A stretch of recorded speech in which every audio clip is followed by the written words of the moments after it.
ಹೇಳ್ತಾನೆ, ದೃಷ್ಟಕೇತುಶ್ಚೇಕಿತಾನಃ ಕಾಶೀರಾಜಶ್ಚ ವೀರ್ಯವಾನ್ ಪುರುಜಿತ್ ಕುಂತಿಭೋಜಶ್ಚ ಶೈಭ್ಯಶ್ಚ ನರಪುಂಗವಃ. ಮುಂದೆ ಯಾರು? ದೃಷ್ಟಕೇತು. ಈ ದೃಷ್ಟಕೇತು ಯಾರು ಅಂತ ಕೇಳಿದ್ರೆ ಆತ ಶಿಶುಪಾಲನ ಮಗ. ಮತ್ತೆ ಶಿಶುಪಾಲನ ಕಥೆಯನ್ನು ನೋಡಿದ್ರು ಕೂಡ ಶಿಶುಪಾಲನ ವಧೆಗೆ ಕಾರಣನಾದಂತಹವನು ಕೃಷ್ಣ.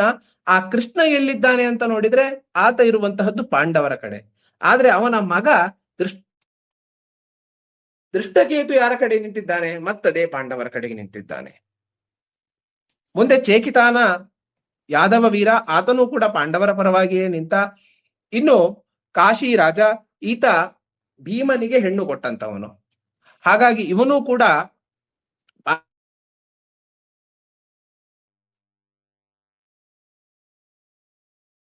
ದೃಷ್ಟಕೇತುಶ್ಚೇಕಿತಾನಃ ಕಾಶೀರಾಜಶ್ಚ ವೀರ್ಯವಾನ್ ಪುರುಜಿ.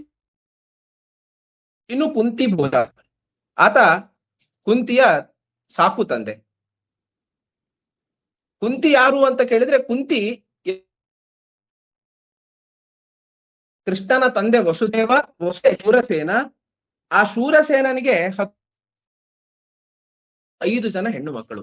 ಅದರಲ್ಲಿ ವಸುದೇವ, ಹಾಗೆ ಹೆಣ್ಣು ಮಕ್ಕಳಲ್ಲಿ ಹಿರಿಯವಳು ಪೃಥ ಅಂತ.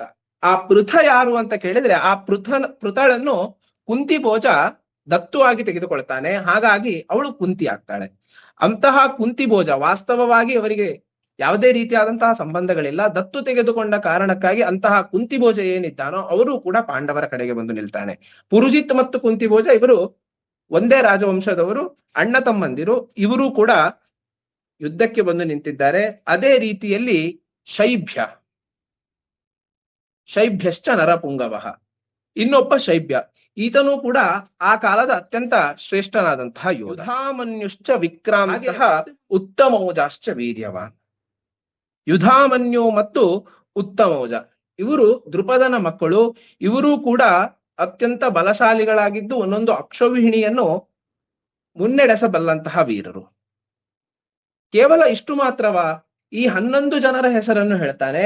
ಅಷ್ಟು ಮಾತ್ರ ಅಲ್ಲದೆ ಆತ ಹೇಳ್ತಾನೆ, ಸೌಭದ್ರೋ ದ್ರೌಪದೇಯಾಶ್ಚ ಸರ್ವ ಏವ ಮಹಾರಥಃ.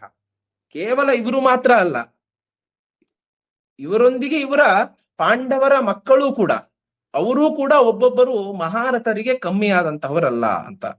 ಸುಭದ್ರೆಯ ಮಗನಾದಂತಹ ಅಭಿಮನ್ಯು ಹಾಗೂ ದ್ರೌಪದಿಯ 5 ಮಂದಿ ಮಕ್ಕಳು, ಧರ್ಮರಾಜನ ಮಗನಾದಂತಹ ಪ್ರತಿವಿಂಧ್ಯ, ಭೀಮನ ಮಗನಾದಂತಹ ಶ್ರುತಸೋಮ, ಅರ್ಜುನನ ಮಗನಾದಂತಹ ಶ್ರುತಕೀರ್ತಿ, ಸಹದೇವನ ಮಗನಾದಂತಹ ಶತಾನಿಕ ಹಾಗೂ ನಕುಲನ ಮಗನಾದಂತಹ ಶ್ರುತಕರ್ಮ.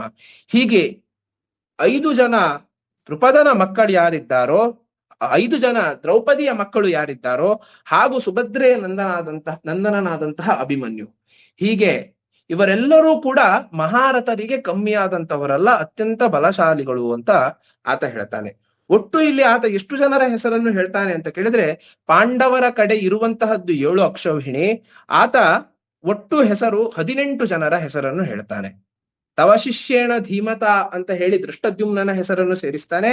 ಅಷ್ಟು ಮಾತ್ರ ಅಲ್ಲದೆ ಯುಯುಧಾನ, ವಿರಾಟ, ದೃಪದ, ದೃಷ್ಟಕೇತು, ಚೇಕಿತಾನ, ಕಾಶೀರಾಜ, ಪುರುಜಿತ್, ಕುಂತಿಭೋಜ, ಶೈಭ್ಯ, ಯುಧಾಮನ್ಯು, ಉತ್ತಮೌಜ ಹಾಗೂ ಸುಭದ್ರೆಯ ಮಗನಾದಂತಹ ಅಭಿಮನ್ಯು ಮತ್ತು 5 ಜನ ಪಾಂಡವರ ಮಕ್ಕಳು. ಒಟ್ಟು 18 ಜನ ವೀರರ ಹೆಸರನ್ನು ಆತ ಇಲ್ಲಿ ಹೇಳ್ತಾನೆ.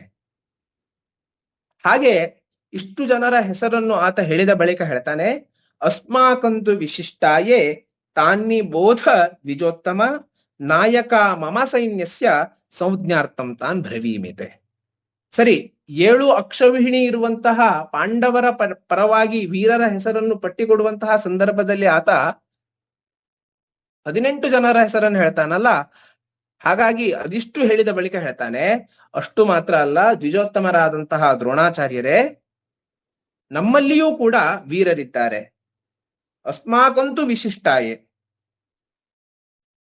ಯಾರೆಲ್ಲ ಅಂತ ಕೇಳಿದ್ರೆ, ನಾಯಕ ಮಮ ಸೈನ್ಯಸ್ಯ ಸಂಜ್ಞಾರ್ಥಂ ತಾನ್ ಬ್ರವೀಮಿತೆ. ನಮ್ಮ ಸೇನಾಪತಿಗಳನ್ನು ಒಳಗೊಂಡಂತೆ ಮತ್ತೊಂದಿಷ್ಟು ನಮ್ಮ ವೀರರ ಹೆಸರನ್ನು ಹೇಳ್ತಾನೆ.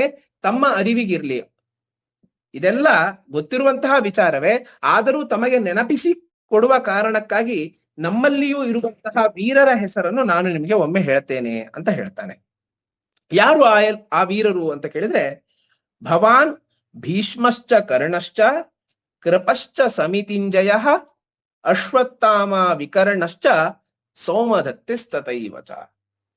ಯಾರು ಆ ವೀರರು ಅಂತ ಕೇಳಿದ್ರೆ, ಮೊದಲನೆಯದ್ದು ಭವಾನ್, ನೀವೇ ದ್ರೋಣಾಚಾರ್ಯರು, ಸ್ವತಃ ದ್ರೋಣಾಚಾರ್ಯರು. ಭವಾನ್ ಭೀಷ್ಮಶ್ಚ, ಎರಡನೆಯವರು ಭೀಷ್ಮಾಚಾರ್ಯರು. ಮೂರನೆಯದಾಗಿ ಕರ್ಣ, ತದನಂತರದಲ್ಲಿ ಕೃಪರ ಹೆಸರನ್ನು ಹೇಳ್ತಾನೆ. ಅದಾದ ಮೇಲೆ ಅಶ್ವತ್ಥಾಮನ ಹೆಸರನ್ನು ಹೇಳ್ತಾನೆ. ತದನಂತರದಲ್ಲಿ ವಿಕರ್ಣ ಹಾಗೂ ಸೌಮದತ್ತಿ. ಈ 7 ಜನರ ಹೆಸರನ್ನು ಆತ ಹೇಳ್ತಾನೆ. ಯಾಕೆ ಈ 7 ಜನರ ಹೆಸರನ್ನು ಹೇಳ್ತಾನೆ? ಅಲ್ಲಿ ಕೃತವರ್ಮ ಇದ್ದ, ಭಗದತ್ತ ಇದ್ದ, ಇನ್ನೂ ಅನೇಕ ವೀರಾದಿ ವೀರರಿದ್ರು. ಕೌರವರೇ ನಾವೆಲ್ಲ ಕೇಳಿರುವಂತೆ 100 ಮಂದಿ ಕೌರವರು. ಅವರ ಯಾರ ಹೆಸರನ್ನು ಹೇಳಿಲ್ಲ, ತನ್ನ ತಮ್ಮಂದಿರಲ್ಲಿ ಕೇವಲ ವಿಕರ್ಣ ಒಬ್ಬನ ಹೆಸರನ್ನು ಹೇಳಿದ. ಯಾಕೆ ಈ 7 ಜನರ ಹೆಸರನ್ನು ಹೇಳಿದ ಅಂತ ಕೇಳಿದ್ರೆ, ಈ 7 ಜನರ ಮೇಲೆಯೇ ದುರ್ಯೋಧನನಿಗೆ ಅಪನಂಬಿಕೆ. ಯಾರನ್ನು ನಂಬಿಕೊಂಡು ಯುದ್ಧಕ್ಕೆ ಹೊರಟಿದ್ದಾನೆ ಅಂತ ಕೇಳಿದ್ರೆ ಈ 7 ಜನರನ್ನೇ. ಮತ್ತೆ ಯಾರ ಮೇಲೆ ಅಪನಂಬಿಕೆ ಇದೆ ಅಂತ ಕೇಳಿದ್ರೆ ಅದು ಕೂಡ ಈ 7 ಜನರ ಮೇಲೆ. ಆ ಕಾರಣಕ್ಕಾಗಿ ಆತ ಬಂದಂತಹದ್ದು. ಇಡೀ ಸೇನೆಯ ಸೇನಾಧಿಪತ್ಯವನ್ನು ಆತ ಕೊಟ್ಟದ್ದು ಭೀಷ್ಮನಿಗಾದ್ರು, ಬಂದು ಈ ಎಲ್ಲ ವಿಚಾರವನ್ನು ಯಾರ ಬಳಿ ಹೇಳ್ತಾ ಇದ್ದಾನೆ ಅಂತ ಕೇಳಿದ್ರೆ ದ್ರೋಣನ ಬಳಿ ಹೇಳ್ತಾ ಇದ್ದಾನೆ. ಇಲ್ಲಿ ಬಂದು ಹೇಳ್ತಾನೆ, ಭವಾನ್ ಭೀಷ್ಮಶ್ಚ ಕರ್ಣಶ್ಚ. ಮೊದಲನೆಯ ದಿನದಿಂದಲೂ ದುರ್ಯೋಧನಾದಿ ಕೌರವರಿಗೆ ದ್ರೋಣಾಚಾರ್ಯರ ಮೇಲೆ ಒಂದೇ ಅನುಮಾನ. ಎಲ್ಲರಿಗೂ ವಿದ್ಯೆಯನ್ನು ಕಲಿಸಿದ್ರೂ ಕೂಡ ಅವರಿಗೆ ಪಾಂಡವರ ಮೇಲೆ ಹೆಚ್ಚು ಪ್ರೀತಿ ಅಂತ. ಹಾಗಾಗಿ ಯುದ್ಧವನ್ನು ಆ ಕಟುವಾದಂತಹ ಮನಸ್ಥಿತಿಯ ಮೂಲಕವೇ ಮಾಡ್ತಾರಾ ಹೇಳುವಂತಹ ಅನುಮಾನ ಅವನಿಗೆ. ಅಲ್ಲದೆ ಈ 7 ಜನ ವೀರರ ಹೆಸರನ್ನು ಆತ ಹೇಳ್ತಾನೋ ಅದರಲ್ಲಿ 3 ಜನ ಬ್ರಾಹ್ಮಣರೇ. ಒಂದು ಭೀಷ್ಮ, ಒಂದು ದ್ರೋಣಾಚಾರ್ಯರು, 2 ಕೃಪಾಚಾರ್ಯರು, ಮತ್ತೊಂದು ಅಶ್ವತ್ಥಾಮ. ಭಗವದ್ಗೀತೆಯಲ್ಲೇ ಕೃಷ್ಣ ಹೇಳ್ತಾನೆ, ಚಾತುರ್ವರ್ಣ್ಯ ಮಯಾ ಸೃಷ್ಟ ಗುಣ ಕರ್ಮ ವಿಭಾಗಶಃ. ಏನು ಈ ವರ್ಣ ವ್ಯವಸ್ಥೆ ಅಂತ ಹೇಳಿದೆಯೋ ಅದಿರುವಂತಹದ್ದು ಗುಣ ಕರ್ಮಗಳ ಆಧಾರದ ಮೇಲೆ. ಕ್ಷತ್ರಿಯರು ಯುದ್ಧಕ್ಕಾಗಿಯೇ ಸಿದ್ಧರಾಗಿರುವಂತವರು, ಸದಾ ಯುದ್ಧದ ಮನಸ್ಥಿತಿಯಲ್ಲೇ ಇರುವಂತವರು, ಯುದ್ಧ ಹೇಳುವಂತಹದ್ದನ್ನು ಅವರು ಧರ್ಮ ಅಂತ ತಿಳಿದುಕೊಂಡು ಹೋರಾಟ ಮಾಡುವಂತವರು. ಯಾರು ಜ್ಞಾನವನ್ನು ಮುಖ್ಯವಾಗಿರಿಸಿಕೊಂಡು ಅನುಷ್ಠಾನ ಜಪತಪಾದಿಗಳನ್ನು ಮುಖ್ಯವಾಗಿರಿಸಿಕೊಂಡಿದ್ದಾರೋ ಅವರು ಬ್ರಾಹ್ಮಣರು. ಹಾಗಾಗಿ ಈ 7 ಜನರ ಹೆಸರನ್ನು ಅವನು ಹೇಳಿದ್ರೂ ಕೂಡ ಅದರಲ್ಲಿ 3 ಜನ ಆಚಾರ್ಯ ಸ್ಥಾನವನ್ನು ಹೊಂದಿರುವಂತವರು, ಮತ್ತೆ 4 ಜನ ಕ್ಷತ್ರಿಯರು. ಮೊದಲನೆಯದಾಗಿ ದ್ರೋಣಾಚಾರ್ಯರು, ಅವರು ಕೂಡ ಪಾಂಡವ ಪಕ್ಷಪಾತಿಗಳು ಹೇಳುವಂತಹ ಅನುಮಾನ ದುರ್ಯೋಧನನಿಗೆ. ಇನ್ನು ಎರಡನೆಯದು ಯಾರು? ಭವಾನ್ ಭೀಷ್ಮಶ್ಚ. ಇಡೀ ಸೇನಾಧಿಪತ್ಯವನ್ನು ಭೀಷ್ಮನ ಕೈಗೆ ಕೊಟ್ಟಿದ್ದಾನೆ. ಆದ್ರೆ ಆ ಭೀಷ್ಮನ ಮೇಲೆ ಆತನಿಗೆ ಅನುಮಾನ. ಯಾಕೆ ಅಂತ ಕೇಳಿದ್ರೆ, ಈ ಯುದ್ಧ ಇನ್ನೇನು ಶುರುವಾಗಬೇಕು, ಈ ಭಗವದ್ಗೀತೆಯ ಘಟನೆ ಏನಿದೆಯೋ ಇದು ಇನ್ನೇನು ಶುರುವಾಗಬೇಕು ಅಂತ ಹೇಳುವ ಮೊದಲು 2 ಕಡೆ ಸೇನೆ ಜಮಾವಣೆ ಆದಂತಹ ಸಂದರ್ಭದಲ್ಲಿ ಯುಧಿಷ್ಠಿರ ನಿಂತು ನೋಡ್ತಾನೆ, ಧರ್ಮರಾಜ ನಿಂತು ನೋಡ್ತಾನೆ. ನಿಂತು ನೋಡಿದವನೇ 2 ಕೈಯನ್ನು ಮೇಲೆತ್ತಿಕೊಂಡು ಕೌರವರ ಸೇನೆಯ ಕಡೆಗೆ ಹೊರಟು ಬಿಡ್ತಾನೆ. ಹಾಗೆ ಹೊರಟಂತಹ ಸಂದರ್ಭದಲ್ಲಿ ಕೌರವ ಸೇನೆಯೆಲ್ಲ ಬಹಳ ಸಂತೋಷದಿಂದ ಕುಣಿದಾಡ್ಲಿಕ್ಕೆ ಪ್ರಾರಂಭ ಆಗ್ತದೆ. ಯಾಕೆ ಅಂತ ಕೇಳಿದ್ರೆ, ಈ ಧರ್ಮರಾಜ ಬಹುಶಃ ಮತ್ತೆ ಸಂಧಾನಕ್ಕೆ ಅಂತ ಬಂದು ಬಿಟ್ಟಿದ್ದಾನೆ. ಅತ್ಯಂತ ಶಾಂತವಾದಂತಹ ಮನಸ್ಥಿತಿಯನ್ನು ಹೊಂದಿರುವಂತವನು, ಧರ್ಮವನ್ನೇ ಎಲ್ಲ ಕಡೆಯಲ್ಲಿಯೂ ಅನುಸರಿಸಿಕೊಂಡು ಹೋಗ್ತಾ ಇರುವಂತವನು ಆತ. ಹಾಗಾಗಿ ಬಹುಶಃ ಯುದ್ಧವನ್ನು ತ್ಯಜಿಸಿ ಶಾಂತಿಗಾಗಿ ಬರ್ತಾ ಇದ್ದಾನೆ ಅಂತ ಕೌರವರು ತಿಳ್ಕೊಂಡ್ರೆ, ಇತ್ತ ಕಡೆಯಲ್ಲಿ ಅರ್ಜುನ, ಭೀಮ ಮೊದಲಾದವರು ಮತ್ತೆ ಚಿಂತೆಗೊಳಗಾಗ್ತಾರೆ. ಅಣ್ಣ ಇನ್ಯಾವ ಅಚಾತುರ್ಯವನ್ನು ಮಾಡ್ಲಿಕ್ಕೆ ಹೊರಟಿದ್ದಾನೆ, ಎಲ್ಲ ಬಿಟ್ಟು ಏನೂ ಬೇಡ ಅಂತ ಹೇಳಿ ಶರಣಾಗತನಾಗ್ಲಿಕ್ಕೆ ಹೊರಟಿದ್ದಾನೋ ಏನೋ ಹೇಳುವಂತಹ ಗೊಂದಲ ಇವರ ಕಡೆಗೆ ಬರ್ತದೆ.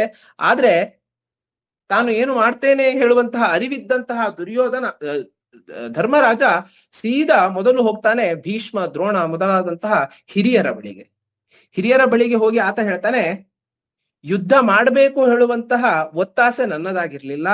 ಯುದ್ಧವನ್ನು ನಿಲ್ಲಿಸಬೇಕು ಹೇಳುವ ಸಲುವಾಗಿ ಎಲ್ಲ ರೀತಿಯಾದಂತಹ ಪ್ರಯತ್ನವನ್ನು ನಾನು ಮಾಡಿದೆ. ಈ ರಾಜ್ಯವನ್ನೇ ಬಿಟ್ಟು ಕೊನೆಗೆ 5 ಗ್ರಾಮಗಳವರೆಗಿನ ಮಾತುಕತೆಯನ್ನು ಕೂಡ ನಾನು ಸಿದ್ಧನಾಗಿದ್ದೆ. ಆದ್ರೆ ಯುದ್ಧವನ್ನು ನಿಲ್ಲಿಸುವಂತಹ ಯಾವುದೇ ಲಕ್ಷಣ ತಮ್ಮ ಕಡೆಯಿಂದ ಆಗ್ಲಿಲ್ಲ.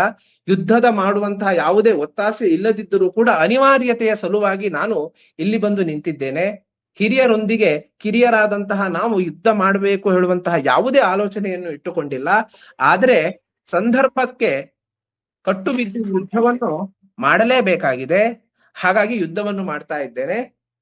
ನನ್ನನ್ನು ಮತ್ತು ನನ್ನ ಸಂಗಡಿಗರನ್ನು ನೀವು ಆಶೀರ್ವದಿಸಬೇಕು ಅಂತ ಭೀಷ್ಮ, ದ್ರೋಣ ಮೊದಲಾದ ಹಿರಿಯರ ಎದುರಿನಲ್ಲಿ ಬಂದು ಆತ ಕೇಳಿಕೊಳ್ತಾನೆ. ಆಗ ಭೀಷ್ಮಾಚಾರ್ಯರು ಹೇಳ್ತಾರೆ, ಅರ್ಥಸ್ಯ ಪುರುಷೋ ದಾಸೋ ದಾಸಸ್ತ್ವರ್ಥೋ ನ ಕಸ್ಯಚಿತ್ ಇತಿಮತ್ವ ಮಹಾರಾಜ ಬದ್ಧಸ್ಮ್ಯರ್ಥೇನ ಕೌರವೈಹಿ ಅಂತ ಹೇಳ್ತಾರೆ. ಅಂದ್ರೆ ಅರ್ಥಸ್ಯ ಪುರುಷೋ ದಾಸಃ, ಮನುಷ್ಯ ಏನಿದ್ದಾನೋ ಅವನು ಹಣಕ್ಕೆ ದಾಸನಾಗಿದ್ದಾನೆ. ಆದರೆ ಹಣ ಹೇಳುವಂತಹದ್ದು ಯಾರಿಗೂ ದಾಸರಲ್ಲ. ಆದ್ರೆ ಈ ಕೌರವನ ಉಪ್ಪು ತಿಂದ ಋಣ ಏನಿದೆಯೋ, ಅನ್ನ ತಿಂದ ಋಣ ಏನಿದೆಯೋ ಅದನ್ನು ನಾನು ತೀರಿಸಲೇಬೇಕು. ಆದುದರಿಂದ ನಾನು ಕೌರವರ ಪರವಾಗಿ ಯುದ್ಧಕ್ಕೆ ನಿಂತಿದ್ದೇನೆ. ಧರ್ಮ ಎಲ್ಲಿದೆಯೋ ಅಲ್ಲಿ ಜಯ ಆಗಲಿ ಅಂತ ಹೇಳ್ತಾನೆ. ಅಂದ್ರೆ ಯಾರೊಂದಿಗೆ ಯುದ್ಧ ಮಾಡಬೇಕು ಆ ಸೇನೆಯ ಸೇನಾಧಿಪತಿಯೇ ಪ್ರತಿನಿತ್ಯ ಎದ್ದಂತಹ ಸಂದರ್ಭದಲ್ಲಿ ಧರ್ಮ ಎಲ್ಲಿದೆಯೋ ಅಲ್ಲಿಗೆ ಜಯ ಸಿಗಲಿ ಅಂತ ಹೇಳಿ ಬಂದು ಯುದ್ಧ ಮಾಡ್ತಾನೋ ಅಂತಹ ಸೇನಾಧಿಪತಿಯನ್ನು ಇಟ್ಟುಕೊಂಡಂತಹ ದುರ್ಯೋಧನ ಗೊಂದಲಕ್ಕೊಳಗಾಗಿ ಅಪನಂಬಿಕೆಯಿಂದ ಇರುವಂತಹದ್ದು. ಹಾಗಾಗಿ ವೀರರ ಪಟ್ಟಿಯಲ್ಲಿ ಅವರನ್ನು ಹೇಳಿದ್ರೂ ಕೂಡ ಮತ್ತೆ ದುರ್ಯೋಧನನಿಗೆ ಅಪನಂಬಿಕೆ. ಭವಾನ್ ಭೀಷ್ಮಶ್ಚ ಕರ್ಣಶ್ಚ ಕೃಪಶ್ಚ ಸಮಿತಿಂಜಯ. ದ್ರೋಣ ಆಯ್ತು, ಭೀಷ್ಮ ಆಯ್ತು, ತದನಂತರದಲ್ಲಿ ಬರುವಂತವನು ಕರ್ಣ. ಇಡೀ ಮಹಾಭಾರತದಲ್ಲಿ ದುರ್ಯೋಧನ ಅತ್ಯಂತ ಆಪ್ತ ಸ್ನೇಹಿತ ಯಾರು ಅಂತ ಕೇಳಿದ್ರೆ ಕರ್ಣ. ದುರ್ಯೋಧನ ಮಾಡುವಂತಹ ಪ್ರತಿಯೊಂದು ಕೆಲಸವನ್ನು ಅನುಮೋದಿಸಿದವನು ಹಾಗೂ ಅವನೊಂದಿಗೆ ನಿಂತು ಆ ಕಾರ್ಯಕ್ಕೆ ಸಹಕಾರಿಯಾದವನು ಯಾರು ಅಂತ ಕೇಳಿದ್ರೆ ಅದು ಕರ್ಣ. ಅಂತಹ ಕರ್ಣನನ್ನೇ ನಂಬಿಕೊಂಡು ಆತ ಯುದ್ಧ ಮಾಡಿದ್ದು ಅಂತ ಹೇಳಿದ್ರೆ ಅದು ತಪ್ಪಲ್ಲ. ಈ 7 ಜನರ ಹೆಸರನ್ನು ಹೇಳಿದ್ರೂ ಕೂಡ ಅತ್ಯಂತ ವಿಶ್ವಾಸ ಯಾರ ಮೇಲಿತ್ತು ಅಂತ ಕೇಳಿದ್ರೆ ಅದು ಕರ್ಣನ ಮೇಲೆ. ಅರ್ಜುನನನ್ನು ಯಾರಾದರೂ ಎದುರಿಸಬಲ್ಲ ಅಂತ ನಂಬಿಕೆ ದುರ್ಯೋಧನನ ಮನಸ್ಸಿನಲ್ಲಿ ಇತ್ತು ಅಂತ ಹೇಳಿದ್ರೆ ಅದು ಕೇವಲ ಕರ್ಣ ಮಾತ್ರ. ಅಂತಹ ಕರ್ಣನನ್ನು ನಂಬಿಕೊಂಡು ಆತ ಯುದ್ಧವನ್ನು ಶುರು ಮಾಡಿದ್ದ. ಆದ್ರೆ ಯುದ್ಧದ ಸೇನಾಪತಿಯನ್ನು ಆತ ಭೀಷ್ಮನಿಗೆ ಕೊಟ್ಟಂತಹ ದಿನ ಒಂದು ಘಟನೆ ನಡೀತದೆ. ಭೀಷ್ಮಾಚಾರ್ಯರು ಇಷ್ಟು ದೊಡ್ಡ ಸೇನೆ ಜಮಾವಣೆ ಆಗಿದೆ, ಈ ಸೇನೆಯನ್ನು ಯಾವ ರೀತಿ ನಡೆಸಬೇಕು ಹೇಳುವಂತಹ ಯೋಜನೆಗಳನ್ನು ಮಾಡ್ತಾ ಇರುವಂತಹ ಸಂದರ್ಭದಲ್ಲಿ ಅವರು ಒಂದು ಪಟ್ಟಿಯನ್ನು ಸಿದ್ಧಗೊಳಿಸ್ತಾರೆ. ಯಾರು ಅತ್ಯಂತ ಮಹಾವೀರರು, ಯಾರು ಮಹಾರಥಿಗಳು, ಯಾರು ಅರ್ಧರಥಿಗಳು, ಯಾರು ಶೂರರು, ಯಾರು ವೀರರು ಹೇಳುವಂತಹ ಅನೇಕ ರೀತಿಯಾದಂತಹ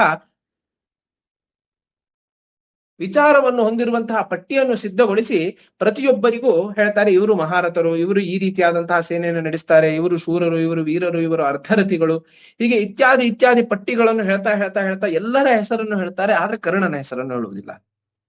ಕರ್ಣ ಅಂದುಕೊಳ್ತಾನೆ ಬಹುಶಃ ಬಿಟ್ಟಿರಬಹುದು ತನ್ನ ಹೆಸರು ಅಂತ ಹೇಳಿ ಜ್ಞಾಪಿಸಿದಂತಹ ಸಂದರ್ಭದಲ್ಲಿ ಭೀಷ್ಮಾಚಾರ್ಯರು ಹೇಳ್ತಾರೆ, ಕರ್ಣನನ್ನು ನಾನು ಯೋಧ ಅಂತವೇ ಪರಿಗಣಿಸುವುದಿಲ್ಲ. ಮಹಾರಥ, ಅರ್ಧರಥ ಇತ್ಯಾದಿಗಳನ್ನು ಬಿಡಿ, ಆತ ಒಬ್ಬ ಯೋಧ ಅಂತವೇ ನಾನು ಪರಿಗಣಿಸುವುದಿಲ್ಲ. ಯಾಕೆ ಅಂತ ಹೇಳಿದ್ರೆ ಗುರು ಶಾಪಕ್ಕೆ ಒಳಗಾದಂತಹವನು ಕರ್ಣ, ಅಂತಹವನನ್ನು ನಾನು ಯೋಧ ಅಂತ ಯಾವುದೇ ಕಾರಣಕ್ಕೂ ಪರಿಗಣಿಸುವುದಿಲ್ಲ ಅಂತ ಹೇಳ್ತಾರೆ. ಇದರಿಂದ ಅವಮಾನಿತಗೊಂಡಂತಹ ಕರ್ಣ ಆತ ಒಂದು ಶಪಥವನ್ನು ಮಾಡ್ತಾನೆ. ಎಲ್ಲಿಯವರೆಗೆ ಭೀಷ್ಮಾಚಾರ್ಯರು ರಣರಂಗದಲ್ಲಿ ನಿಂತು ಯುದ್ಧವನ್ನು ಮಾಡ್ತಾರೋ ಅಲ್ಲಿಯವರೆಗೆ ತಾನು ರಣಾಂಗಣಕ್ಕೆ ಪ್ರವೇಶವನ್ನೇ ಮಾಡುವುದಿಲ್ಲ ಹೇಳುವಂತಹ ಒಂದು ಭೀಕರವಾದಂತಹ ಪ್ರತಿಜ್ಞೆಯನ್ನು ಮಾಡ್ತಾರೆ. ಅಂದ್ರೆ ಯಾರು ಅರ್ಜುನನನ್ನು, ಪಾಂಡವರ ಸೇನೆಯ ಅತ್ಯಂತ ಪ್ರಮುಖನಾದಂತಹ ವ್ಯಕ್ತಿ ಇದ್ದಾನೋ ಆತನನ್ನು ಎದುರಿಸಿ ಆತನೊಂದಿಗೆ ಸೆಣಸಾಡಿ ಗೆಲುವನ್ನು ತಂದು ಕೊಡ್ತಾನೆ ಅಂತ ದುರ್ಯೋಧನ ಅಂದುಕೊಂಡು ಅತ್ಯುತ್ಸಾಹದಿಂದ ಯುದ್ಧವನ್ನು ಪ್ರಾರಂಭ ಮಾಡಿದ್ನೋ ಅಂತಹ ಕರ್ಣ ಎಲ್ಲಿಯವರೆಗೆ ಯಾರನ್ನು ಸೇನಾಪತಿ ಅಂದ್ರೆ ತನ್ನ ಸೇನೆಯನ್ನು ಹೋರಾಡುವುದಕ್ಕಾಗಿ ಯಾರಿಗೆ ಸೇನೆಯ ನೇತೃತ್ವವನ್ನು ನೀಡಿದ್ದಾನೋ ಆ ವ್ಯಕ್ತಿ ಸಾಯುವವರೆಗೆ, ಆ ವ್ಯಕ್ತಿ ರಣಾಂಗಣದಲ್ಲಿ ಯುದ್ಧ ಮಾಡ್ತಾ ಇರೋವರೆಗೆ ತಾನು ರಣಾಂಗಣಕ್ಕೆ ಬರುವುದಿಲ್ಲ ಅಂತ ಕರ್ಣ ಹೇಳಿಬಿಡ್ತಾರೆ. ಅಂದ್ರೆ ಅತ್ಯಂತ ನಂಬಿಕೆಯಿಂದ ದುರ್ಯೋಧನ ಹೊರಟಂತಹ ಸಂದರ್ಭ ಯಾರ ಮೇಲೆ ಇಟ್ಟುಕೊಂಡು ಯುದ್ಧಕ್ಕೆ ಹೊರಟಿದ್ನೋ ಅಂತಹ ಕರ್ಣ ಇಂತಹ ಭೀಕರವಾದಂತಹ ಶಪಥವನ್ನು ಮಾಡ್ತಾನೆ. ಮಹಾರಥಿಯ ಪಟ್ಟಿಯಲ್ಲಿಯೂ ಇಟ್ಟಿದ್ದಾನೆ, ಆದ್ರೆ ಮೊದಲನೇ ದಿನ ಯುದ್ಧದಲ್ಲಿಯೇ ಕರ್ಣ ಕಾಣುವುದಿಲ್ಲ. ಹೀಗೆ ಅವನು ಹೇಳುವಂತಹ 7 ಜನರಲ್ಲಿ ದ್ರೋಣಾಚಾರ್ಯರಾದ್ರು, ಭೀಷ್ಮಾಚಾರ್ಯರಾದ್ರು, ಕರ್ಣ ಆಯ್ತು. ಇನ್ನುಳಿದಂತವರು ಕೃಪಾ, ಅಶ್ವತ್ಥಾಮ, ವಿಕರ್ಣ ಮತ್ತು ಸೋಮದತ್ತಿ. ಈ 4 ಜನರ ಹೆಸರನ್ನು ಯಾಕೆ ಹೇಳಿದ, ಇವರ ಕತೆ ಏನು ಹೇಳುವಂತಹದ್ದನ್ನು ನಾವು ಮುಂದಿನ ತರಗತಿಯಲ್ಲಿ ಹೇಳುವ ಅಂತ ಹೇಳ್ತಾ